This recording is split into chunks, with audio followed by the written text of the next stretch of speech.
வணக்கம்.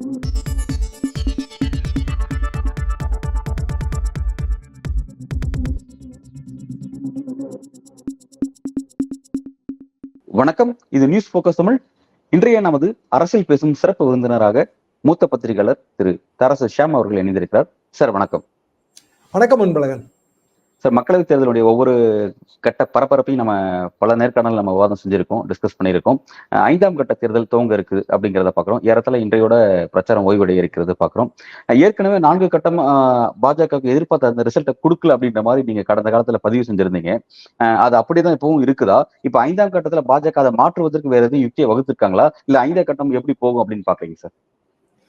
4ஆம் கட்ட தேர்தல் என்பது முடிந்து விட்டது. 5ஆம் கட்ட தேர்தல் திங்கட்கிழமை, அவ்வளவுதான், ஓவர். இனி அதை பத்தி பேசி கூட பிரயோஜனம் இல்லை. ஏன்னா பரப்புரையில இனி அவங்க என்ன புதிய மாறுதல்கள் செஞ்சாலும் அது வாக்காளருக்கு போய் சேர போறது இல்லை. அப்ப 6ஆம் கட்ட தேர்தலுக்கான அடித்தளம் தான் இப்ப போடப்படுது. 7ஆம் கட்ட தேர்தல் 1ஆம் தேதி. 7ஆம் கட்ட தேர்தல் முடிஞ்ச அன்னைக்கே வந்து ஒரு எக்ஸிட் போல் ரிசல்ட் வந்துடும். சோ உண்மையிலேயே பிராக்டிக்கலா பார்த்தா 6ஆம் கட்ட தேர்தல் தான் நம்ம ஏதாவது லாஸ் ஆகி அதை கெயின் பண்ணணும்னு நினைச்சோம்னா எல்லா கட்சிக்கும் அது ஒண்ணுதான் வழி இருக்கு. அதுல எவ்வளவு தொகுதி நம்மளால பிடிக்க முடியும் இப்படிதான் நம்ம பார்க்க முடியும். எல்லா கட்சியுமே, பிஜேபியும் மற்ற கட்சிகள் உட்பட. பிஜேபியை பொறுத்தவரையில முதல் கட்ட தேர்தலில் ஒரு பின்னடைவு ஏற்பட்டுச்சு. அதை சரி செய்யறதுக்காக அவர் செய்த எல்லா முயற்சியும் மேலும் மேலும் பின்னடைவை கொடுத்துருச்சு. அப்போ இயல்பாக 5ஆம் கட்ட தேர்தலும் அந்த பின்னடைவை நோக்கி தான் போகுது. பின்னடைவுன்னா பிஜேபி 420 தொகுதி போட்டி போடுது. அப்ப பழைய ஸ்ட்ரைக் ரேட் ஆவரேஜா வந்து 75% அவங்களுக்கு. வட மாநிலங்கள்ல 90%, பீகார் மாதிரியான மாநிலங்கள்ல 100%, பீகார், குஜராத்ல. அப்போ அவங்க ஆவரேஜா இந்த முறை 50% ஸ்ட்ரைக் ரேட்னு வச்சீங்கனாலே 200 தொகுதிக்கு மேல போகும். 60% ஸ்ட்ரைக் ரேட்னு வச்சீங்கனாலே 220 தொகுதி போகும். சோ எனிவேர் பிட்வீன் 50 and 60 இருக்குங்கிறதா என்னோட கணிப்பு. அதாவது சராசரியா ஒரு 220ல இருந்து 240 தொகுதி வரைக்கும். இது முதல்ல இருந்தே என்னோட கணிப்பு இதுதான். கிட்டத்தட்ட அதே கணிப்புல தான் இப்பவும் நான் இருக்கிறேன். அப்போ இந்தியா கூட்டணிக்கான வாய்ப்பை நம்ம பார்க்கணும். இந்தியா கூட்டணிக்கான வாய்ப்புன்னா காங்கிரஸ் 320 தொகுதியில போட்டி போடுறாங்க. ஸ்ட்ரைக் ரேட் இந்த முறை அவர்களுக்கு வந்து 50% to 60% கண்டிப்பா வரும். ஏன்னா ஒரு பெரிய சூப்பர் ஸ்டார் பிரியங்கா காந்தியா தெரியுறாங்க. அவங்களோட வீடியோஸ், அப்புறம் அவங்க போற ரேலிஸ், ரோட் ஷோஸ் இதெல்லாம் பார்க்கும்போது மிகப்பெரிய அளவுக்கான ஒரு மக்கள் எழுச்சி இயல்பா தெரியுது. அப்புறம் கனெக்ட் வித் பீப்புள் ரொம்ப ஈஸியா தெரியுது. அப்படியே வந்து அந்த வாகனத்துல அவங்க போற தன்மை, அது ஜனங்க வந்து நெருக்கி அடிச்சுட்டு வாகனத்தோடய நடந்து போறது. அதே மாதிரி ராகுல் காந்தி பேசுற மீட்டிங்கள்ல அவர் நேரடியா கிரௌடோட கனெக்ட் பண்ற விதம், உண்மையில ஒரு சாதாரண ஒரு சலூன்ல போய் பேட் ஷேர் இது பண்ணிக்கிறாரு, ட்ரிம் பண்ணிக்கிறாரு, அந்த வீடியோ, அதுக்கான ரீச், இப்படி பல விஷயங்கள் 50-60% ஸ்ட்ரைக் ரேட்னு காங்கிரஸுக்கு நான் கணிக்கிறேன். 320 தொகுதியில போட்டி போடுறாங்க. அப்ப அவங்களுக்கும் ஆவரேஜா 200 தொகுதிக்கு மேல வர்றதுக்கு வாய்ப்பு இருக்கு. ஒரிஜினலா நான் ஒரு 150 தான் நான் கணக்கு வச்சிருந்தேன். இப்ப காங்கிரஸ் கட்சியே 320 தொகுதியில போட்டி போட்டு கண்டிப்பாக 150க்கு மேல பிடிக்குங்கிறது என்னோட கருத்து. ஏன்னா நம்ம மாநில வாய்ஸ் கணக்கு பார்த்தாலே தமிழ்நாடு 9 தொகுதி, கர்நாடகா குறைந்தபட்சம் 15ல இருந்து 20 தொகுதி, தெலுங்கானா, ஆந்திரா ரெண்டும் சேர்த்து குறைந்தபட்சம் வந்து 15ல இருந்து 20 தொகுதி, கேரளா அநேகமா வந்து கம்யூனிஸ்ட்கிட்ட இருந்து காங்கிரஸ் அந்த 20 தொகுதியில ஒரு 18 கைப்பற்றிருன்னு நினைக்கிறேன். அப்ப இதுக்குள்ளேயே 70 வருது காங்கிரஸுக்கு. இது எல்லாமே நம்மளுக்கு தெரிந்த மிக ஊர்ஜிதமான தகவல்கள் இல்லையா? அப்போ வட மாநிலங்கள் அரசியலை நம்ம வந்து படக்காட்சிகள் மூலமாக, தொலைக்காட்சிகள் மூலமாக, செய்தித்தாள் மூலமா தான் தெரிஞ்சுக்கிறோம். ஆனாலும் அந்த படக்காட்சிகள் நமக்கு சில உண்மைகளை உணர்த்துது. வீடியோ உலகத்துல வந்துங்க பாக்குறது மூலமா நிறைய விஷயத்த நம்ம தெரிஞ்சுக்கலாம். அப்போ ஒரு உத்தரப்பிரதேசத்துல நடக்கிற ஊர்வலங்களாக இருக்கட்டும், இல்ல பீகார்ல நடக்கிற கூட்டங்களா இருக்கட்டும், இல்ல அகிலேஷ் கலந்து கொள்கிற கூட்டமா இருக்கட்டும், தேஜஸ்வி கலந்து கொள்கிற கூட்டமா இருக்கட்டும், உத்தவ் தாக்கரே கலந்து கொள்கிற கூட்டமா இருக்கட்டும், எல்லாத்துலயுமே காங்கிரஸ் கட்சிக்கு சேர்த்து எழுச்சி தென்படுது. இப்போ மகாராஷ்டிரால காங்கிரஸ் கட்சிக்கு 10-12 சீட்டு கிடைக்கிறதுக்கான மிக எளிதான வாய்ப்பு இருக்கு. பீகார், ஹரியானா, அரவிந்த் கெஜ்ரிவால் ரிலீஸுக்கு பிறகு ஹரியானா அண்ட் டெல்லி காங்கிரஸ் கட்சி கிட்டத்தட்ட வந்து அவங்க 13-15 தொகுதியில போட்டி போடுறாங்க. அங்க ஒரு 10 தொகுதி கிடைக்க வாய்ப்பு இருக்கு. ஆக காங்கிரஸ் கட்சி ஆரம்பத்துல கணித்த அந்த 140-150 தொகுதிகளை விட அதிக இடங்களை பிடிக்கும். ஸோ 60% ஸ்ட்ரைக் ரேட் அப்படின்னா 320 தொகுதியில சராசரியா வந்து 180ல இருந்து 200 தொகுதிங்கிறது நிச்சயமா தெரியுது. அப்போ தனிப்பட்ட முறையில பிஜேபிக்கும் காங்கிரஸ்க்கு இடையிலான வித்தியாசம் குறைஞ்சிக்கிட்டே வருது. ஒரிஜினலா நம்ம ஓகே. என்ன நினைச்சோம், பிஜேபி தாங்க தனிப்பெருங்கட்சியா வரும் அப்படித்தானே பேசப்படுது. ம், ம். ஏன்னா நிறைய இடத்துல போட்டி போடுறாங்க. மத்திய ஆளுங்கட்சி, பிரதமர் மோடிங்கிற ஒரு பெரிய பிம்பம், அமித்ஷா கூட்டு பிரச்சாரம், ஆர்எஸ்எஸ் ஓட கீழ்மட்ட பணிகள், அப்போ ஏற்கனவே உத்தரப்பிரதேசம், பீகார் மாதிரியான இந்தி பேசுகிற மாநிலங்கள் இருக்கிற ஆதரவு, இதெல்லாம் வச்சு நம்ம கணக்கு பண்ணது பிஜேபி தனிப்பெருங்கட்சியாக வரும்னு. இப்பவும் நான் அந்த கணக்குல தான் இருக்கிறேன். ஆனா அதை நெருக்கி வந்து காங்கிரஸ் கட்சி வந்து கொண்டிருக்கிறதுங்கிறத நம்ம கவனத்துல கொள்ளணும். அப்ப 6வது கட்டம் 7வது கட்டத்துல அது கூடுதா குறையுதாங்கிறது நமக்கு தெரியல ஆக்சுவலா. இது எல்லாமே நான் 5ஆம் கட்டத்துக்கு சேர்த்து தான் என்னோட கால்குலேஷன்ஸ் போட்டேன். அப்போ ஆஸ் இட் இஸ் மோடி 3.0க்கான வாய்ப்பு இல்லை. அது தெள்ள தெளிவா தெரியுது. அது உறுதியா தெரியுதுங்க. ஒருவேளை என்டிஏ கூட்டணி பிற கட்சிகளோடு சேர்ந்து ஆட்சி அமைச்சிரும் இப்படி ஒரு பேச்சு இருக்கு. அதாவது அவங்க ஒரு 240 வந்தா போதுங்க, இன்னொரு 40 சீட்டை வந்து மாநில கட்சிகள் கொடுத்துருவாங்க. இதுக்கு சாத்தியமானு பார்த்தா பிஜேபியோட பழைய ஃப்ரெண்ட்ஸ், எர்ஸ்டோயில் தோழர்கள், உதாரணமா நவீன் பட்நாயக், அவர் இன்னைக்கு வந்து கம்ப்ளீட்டா பிஜேபிக்கு அகைன்ஸ்டா மாறிட்டாரு. ஒரிசா மாநிலத்துல இவங்க செய்யற பிரச்சாரம் தான். மாநில அரசியல்ல மாநில கட்சி ஆட்சியில பங்கு கேட்டா மரத்துல போய் தொங்குன்றுவாங்க. ஒரு நாளும் தேசிய கட்சிக்கு ஆட்சியில பங்கு தரவே மாட்டாங்க. நம்ம மாநிலமும் சேர்த்தான் நான் சொல்றேன். காங்கிரஸ் கட்சி மட்டும் திமுக ஆட்சியில பங்குன்னு சொல்லி பார்க்கட்டும், கூட்டணியில வச்சிருப்பாங்களா? அது வாய்ப்பே கிடையாது. எப்போதுமே 2006 கலைஞர் வந்து மைனாரிட்டிங்க, 96 சீட்டு தான் சட்டமன்றத்துல. காங்கிரஸ் கட்சி அதிகமான இடங்கள் வச்சிருந்தது. கூட்டணி அரசு அமைச்சாரு, ஆட்சியில பங்கு கொடுத்தாரா? பாண்டிச்சேரியில் நீங்க ஆட்சி அமைச்சுக்கங்க, நாங்க அங்க மந்திரி பதவி கேட்கல, இங்க நீங்க மந்திரி பதவி கேட்காதீங்கன்னு பாண்டிச்சேரியும் தமிழ்நாடு ஈக்குவேட் பண்ணி அவரு கதையை முடிச்சிட்டாரு. ஏன்னா அதுதான் மாநில அரசியல் கட்சிகளோட இயல்பான சுவாபம். அப்போ ஒரிசால நவீன் பட்நாயக்கு மெஜாரிட்டிக்கு கம்மியா இருந்தாலும் அவர் பிஜேபியோட சேர்ந்து ஆட்சி அமைக்க மாட்டாரு. பிஜேபிக்கு மத்தியில மெஜாரிட்டியோட கம்மி இருந்தா பழைய மாதிரி நவீன் பட்நாயக்கு ஆதரவு கொடுக்க மாட்டாரு. ஏன்னா நம்மள ஒழிக்க பாக்குறாங்கன்னு அவங்க ஃபீல் பண்றாங்க. எங்களை உடைக்க பாக்குறாங்கன்னே குற்றம் சுமத்திட்டாரு அவரு. ஆந்திரா ஜெகன் கண்ணை மூடிட்டு போன 5 வருஷமும் மோடி கொண்டு வந்த எல்லா சட்டத்திருத்தத்துக்கும் அவர் ஆதரவு கொடுத்தாரு. இன்னைக்கு வந்து இந்த பிரச்சாரத்துல அவருக்கு அது புரிஞ்சு போச்சு. இனிமேல் இவங்களுக்கு ஆதரவு கொடுத்தா நம்ம கதை முடிஞ்சுக்கிறார் சாமின்னு. ஏன்னா சந்திரபாபு நாயுடு வளர்த்து விடுறத அவர் எப்படி ரசிப்பாரு? அதிமுக பிஜேபி வளர்த்து விடுறத இங்க திமுக ரசிச்சுதா? அதிமுகவை ஏன் விலகுச்சு? அண்ணாமலை நாங்க அடுத்த ஆட்சிங்க, 26ல அண்ணாமலை தாங்க முதல்வர் அப்படின்னா என்ன, சிந்து பார்த்து கிளம்ப மாதிரி நம்ம வந்து தோல்ல சுமந்துட்டு போய் நீ திராட்சை பழத்தை சாப்பிடுவ, நான் உன்னை சுமந்துக்கிட்டே நிக்கணுமான்னு அவங்க நினைப்பாங்கல்ல. அதிமுகவே அதனால தானங்க விலகி வந்துச்சு. கடைசி வரைக்கும் அவர் என்டிஏ கூட்டத்துல மோடிக்கு பக்கத்துல நின்னாரு எடப்பாடி பழனிசாமி. ஏன் விலகுனாரு? நமக்கே ஆபத்துன்னு தெரிஞ்ச பிறகு அது எப்படி வளர்ப்பாங்க? அதுக்கு வாய்ப்பு இல்லை. அப்போ ஆட்டோமேட்டிக்கா ஆந்திரா இதே உதாரணம் தான். ஒரு நாளும் அவங்க வந்து பிஜேபி மத்தியில கூட்டணி ஆட்சி அமைக்க துணை போக மாட்டார்கள். அப்போ பிஜேபிக்கு வந்து நோ ஃப்ரெண்ட்ஸ், நண்பர்களே இல்லாத ஒரு சூழல்ல அரசியல் அனாதைகளா இருக்காங்க. அப்போ வந்து மெஜாரிட்டிக்கு குறைஞ்சாலும் அவங்களால ஆட்சி அமைக்க முடியாது. காங்கிரஸுக்கு ஆதரவு கொடுக்க தயாரா இருப்பாங்க. ஏன்னா காங்கிரஸ் வந்து அது 200க்கும் கீழே தான் இருக்கும். கூட்டணி கட்சிகள் தயவு இல்லாம காங்கிரஸ் ஆட்சி 5 வருஷம் ஓட்ட முடியாது.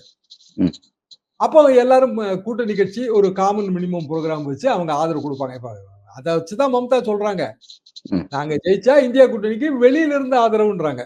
வெளியில இருந்து ஆதரவுனா என்னங்க அர்த்தம்? எப்ப வேணாலும் நாங்க வந்து உங்களை மிரட்டுவோம், கவுத்திடுவோம் தானே அர்த்தம். ஆனா சொல்றாங்க, தைரியமா சொல்றாங்க நாங்க வெளியில இருந்து ஆதரவு. என்ன காரணம்னா அந்த மாநில அரசியல் தாங்க. மம்தா பானர்ஜி திரிணாமுல் காங்கிரஸ் வெஸ்ட் பெங்கால் அரசியலை விட்டுட்டு அவங்க என்ன வந்து உத்தரப்பிரதேசத்திலயோ இல்லைன்னா வந்து தமிழ்நாட்டிலேயோ வந்து அரசியல் பண்ண முடியும்? எல்லாருக்கும் அந்த மாநிலத்தை காப்பாத்திக்கிடணுங்க. சொந்த வீட்டுல அடுப்பு ஒலை எரிஞ்சுக்கிட்டு இருந்தா தான் அரண்மனை சாப்பாட்டுக்கே நம்ம ஆசைப்பட முடியும். அரண்மனை சாப்பாட்டுக்கு ஆசைப்பட்டு அதை நம்பி சொந்த வீட்டு அடுப்பை அணைச்சிட்டு எந்த அரசியல்வாதியும் போக மாட்டாங்க. எனவே பிஜேபி ஆட்சி 240 பிடிச்சா கூட அவங்களால ஆட்சி அமைக்க முடியாது, 230 பிடிச்சா கூட அவங்களால கூட்டணி ஆட்சி அமைக்க முடியாதுங்கிறது என்னோட பார்வை. ரொம்ப கிளியரா உங்களோட அசஸ்மெண்ட்டை வச்சிருக்கீங்க சார். நீங்க இப்ப வந்து நீங்க பாஜக வந்து தனிப்பெரும் கட்சியா ஆப்போசிட்ல என்டிஏ வரப்போகுது, அதே மாதிரி இந்திய கூட்டணியில காங்கிரஸ் ஒரு தனிப்பெரும் கட்சியா வருது அப்படிங்கிறது 180ல இருந்து 200 வர வாய்ப்பு இருக்குன்னு நீங்க குறிப்பிடுறீங்க. இப்ப பாஜக 220 ஏன் வருதுன்னா புரிஞ்சுக்க முடியுது, அவங்களுக்கு அமைப்பு கட்டுமானம் ரொம்ப வலுவா இருக்குன்றது புரிஞ்சுக்க முடியுது. பட் காங்கிரஸுக்கு இந்த மாதிரி அமைப்பு கட்டுமானம் பல மாநிலங்கள் அடிமட்டத்துல இல்ல அப்படிங்கிற ஒரு விமர்சனம் பரவலா வைக்கப்படுது. காங்கிரஸ்காரங்களும் அதை ஒத்துக்கிறாங்க. அப்படிங்கும்போது எப்படி அவங்க பாஜக ஈக்குவலா அந்த இடத்துக்கு வருவாங்க அப்படிங்கிறத பார்க்கலாம். இல்ல, பாஜக எங்கெல்லாம் வலிமையா இருக்கோ அங்க காங்கிரஸ் கட்சி அமைப்பு ரீதியா தான் இருக்கு.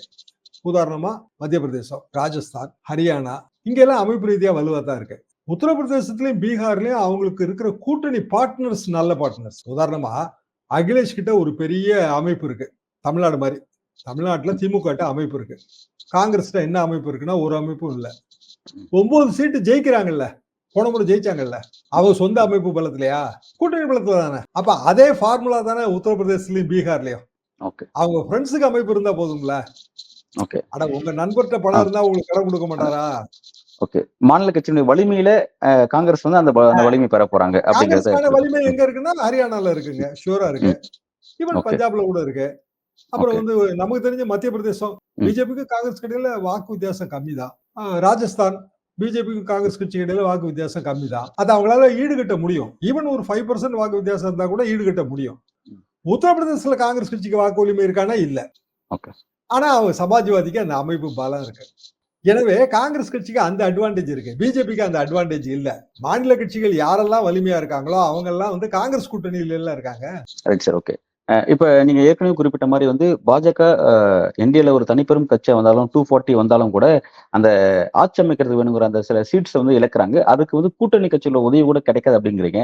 அப்படி அந்த இடத்து தள்ளப்பட்டுச்சுன்னா இப்ப முடிஞ்சது, அவ்வளவுதான், மோடியோட அரசியல் எதிர்காலங்கிறது அதோட முடிஞ்சதா, அல்லது வேற எதுவும் யுக்திகள் பாஜக கையாளுறாங்களா, வேற ஏதோ வாய்ப்புகள் இருக்கா, ஜூன் 4க்கு பிறகு வேற பாஜக டைமென்ஷன்ஸ் வருமா? அதாவதுங்க பாஜகங்கிற கட்சி காணாமலாம் போகாதுங்க. ஓகே அவங்களுக்கு கண்டிப்பான அந்த வேற ஒரு கட்சி, அது வலதுசாரி தத்துவத்தை பிரதிபலிக்குது. அந்த கட்சிக்குன்னு சில சித்தாந்தங்கள் இருக்கு. இப்போ எப்படி திமுகவோட ஒரு ஞான குருவோ அதே மாதிரி அங்க ஆர்எஸ்எஸ் ஞான குரு. ஆர்எஸ்எஸ்க்கு வந்து அந்த அமைப்பு பலம் இருக்கு. ஸோ பிஜேபி என்கிற கட்சி அது அப்படியே ஒர்க் பண்ணிட்டே தான் இருக்கும். 77 இந்திரா காந்தி அம்மா தோக்கடிக்கப்பட்டாங்க, 80 திருப்பி வந்தாங்கல்ல. ஸோ அது அப்படி பார்க்க முடியாது. ஆனா மோடியோட அரசியல் எதிர்காலம் கேட்கறீங்க பாத்தீங்களா, அது இல்ல. ஓகே அதாவது இந்த தேர்தலில் வாரணாசியில மோடி ஜெயிக்கிறதா வச்சுக்கோங்க, பிஜேபிக்கு வந்து மெஜாரிட்டி இல்லைன்னா மோடி அமித்ஷாவோட அந்த தலைமை வந்து கேள்விக்குரியதா மாறி.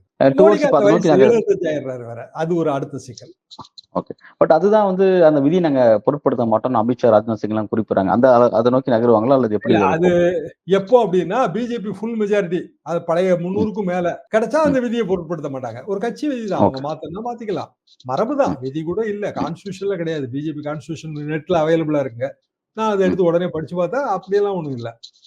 ஆர்எஸ்எஸ்ல வந்து ஆர்எஸ்எஸ்க்கும் வந்துங்க அதுக்கு மெம்பர்ஷிப்பே கிடையாதுங்க. நீங்க ஆர்எஸ்எஸ் மெம்பர்னு உங்களுக்கு எந்த ஐடியும் கிடையாது.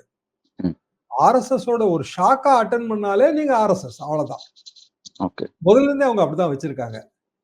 அப்போ அந்த காலத்துல 77 ஜனதா ஆட்சி வந்தப்ப என்ன பிரச்சனை வந்துச்சுனாங்க, 77 to 80, நான் 80ல பத்திரிகையாளர் ஆகிறேன்.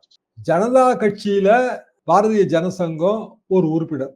ஜனதா கட்சி வந்து அதோட சின்னமா எடுத்துக்கிட்டது வந்து பிஎல்டியோட சின்னம், பாரதிய லோக்தள், சரண் சிங்கோட கட்சிங்க. அது இந்த ஏர் உழவன் சின்னம் இருக்கு பாத்தீங்களா, அது அவங்களோட தேசிய சின்னம்.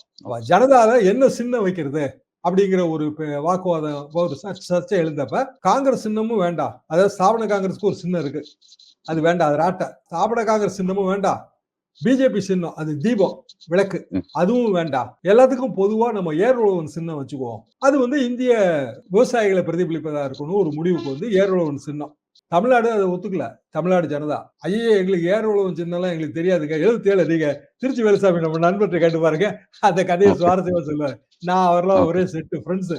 ஏர் உழவன்லாம் தமிழ்நாட்டுல அது எந்த காலத்துல கொண்டு போய் சேர்க்க, ஏன்னா 4 நாள் தாங்க தேர்தல், 7 கட்ட தேர்தல் 2 மாசம் நடத்துறாங்கல்ல. எமர்ஜென்சிக்கு பிறகு இந்திரா காந்தி அம்மா அவசரமா அறிவித்த தேர்தலை தேர்தல் ஆணையம் எத்தனை நாள் நடத்த முடிச்சு தெரியுமா? வெறும் 4 days. 4 நாள்ல வாக்காளர்கள் 32 கோடியோ நம்ம தாங்க. ஆனாலும் இந்தியா இதே நாடு தானே, இவ்வளவு பறந்து விரிந்த நாடு தானே. எமர்ஜென்சிக்கு பிறகு எவ்வளவு பிரச்சனைகள் இருந்திருக்கும். அப்ப நம்மளும் ராணுவ பாதுகாப்பு எல்லாம் எடுத்து கொண்டு போயிருக்கணும்ல. ஆனா 4 நாள்ல நடத்தி முடிக்க முடிஞ்சது. அதுக்காக நான் சொல்ல வரேன். 7 கட்ட தேர்தல் மோடி வசதிக்காக அட்டவணை, அந்த கதை இல்ல. இந்திரா காந்தி அம்மா அவ்வளவு தூரம் இறங்கி போகல. அவங்க என்ன நினைச்சாங்க, 4 நாள்ல வேகமா தேர்தல் நடத்தி முடிச்சிருச்சுன்னா இந்த எதிர்கட்சி தலைவர்களால எல்லாம் ஒண்ணும் செய்ய முடியாது, அவங்களுக்கு பறந்து போறதுக்கு வலிமை எல்லாம் கிடையாது. ஏன்னா ஒரு ஹெலிகாப்டர்ல போறது கூட துட்டு கிடையாதுங்க. அப்போ முக்காவாசி பேர் ஜெயில வேற இருந்தாங்க, முக்கிய லீடர்ஸ் தான் வெளியில இருந்தாங்க. சோ 4 கட்ட தேர்தல் 4 நாள்ல தேர்தல் நடத்துறா நமக்கு நல்லதுன்னு நினைச்சாங்க. மோடி என்ன நினைக்கிறாரு, 7 கட்ட தேர்தல் எனக்கு வசதி, நான் ஒவ்வொரு மாநிலமா பறந்து பிரச்சாரம் பண்ணுவேன். ஆனா அதுவே பின்னடைவாயிருச்சு இல்லையா. ம். 7 கட்ட தேர்தல உண்மையிலேயே ராகுல் காந்திக்கு, பிரியங்கா காந்திக்கு வசதியா புடிச்சு போச்சு.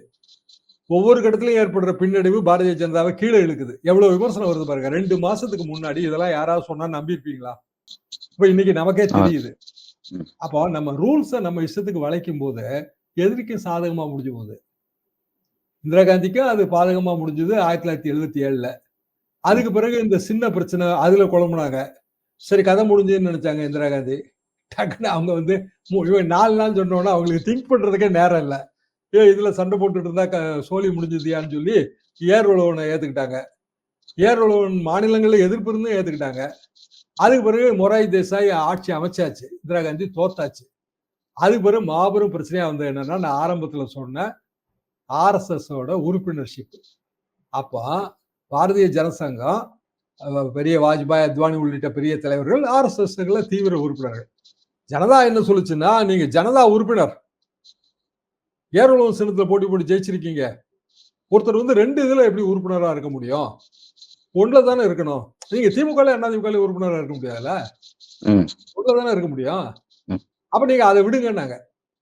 அவங்க அதெல்லாம் முடியாதுங்க. நாங்க பிறப்பிலே ஆர்எஸ்எஸ் காரங்கன்னு சொல்லிட்டாங்க. என்ன பெரிய ம். ஒரு இஷ்யூன்னா, அவங்களுக்கு ஆர்எஸ்எஸ் உறுப்பினருங்கிறதுக்கு எந்த அடையாள அட்டையும் கிடையாது. ஓகே. ஏன்னா அங்க அடையாள அட்டை குடுக்கறதே கிடையாது. ம். அப்ப இந்த பிரச்சனையிலேயே அது குழம்பி மக்கள் மத்தியில வெறுப்பு ஏற்பட்டு இந்திரா காந்தி திருப்பி வந்தாங்க. ஆனா இப்ப அந்த நிலைமை கிடையாது. இந்தியா கூட்டணி தான். எல்லா கட்சியும் அவங்கவங்க தனித்தனியா இருக்காங்க. தனித்தனியா இருக்கும்போது வந்து அவங்க தனித்தனி ஐடென்டிட்டி. அப்ப ஒரு காமன் மினிமம் புரோகிராம் போட்டு டிசைட் பண்ணி யாரோ ஒருத்தர் பிரதமராக போறாங்க. அந்த யாரோ ஒருத்தர் மன்மோகன் சிங் மாதிரி ஒரு நமக்கு தெரியாத ஆனா ஒரு திறமையான ஆபீசரா கூட இருக்கலாம். ஓகே. ஆனால் கூட்டணி ஆட்சி கவுந்துரும், மீண்டும் மோடி வந்துருவாருன்னோ, இல்ல மீண்டும் பிஜேபி ஆட்சிக்கு வந்துரும்னோ, அப்படி பழைய கணக்கு 77 கணக்கு போட முடியாது. பல்வேறு கேள்விக்கு ரொம்ப ஆழமா உள்ள கருத்துக்களை இந்த நேர்காணல் வழங்கி மிக்க நன்றி.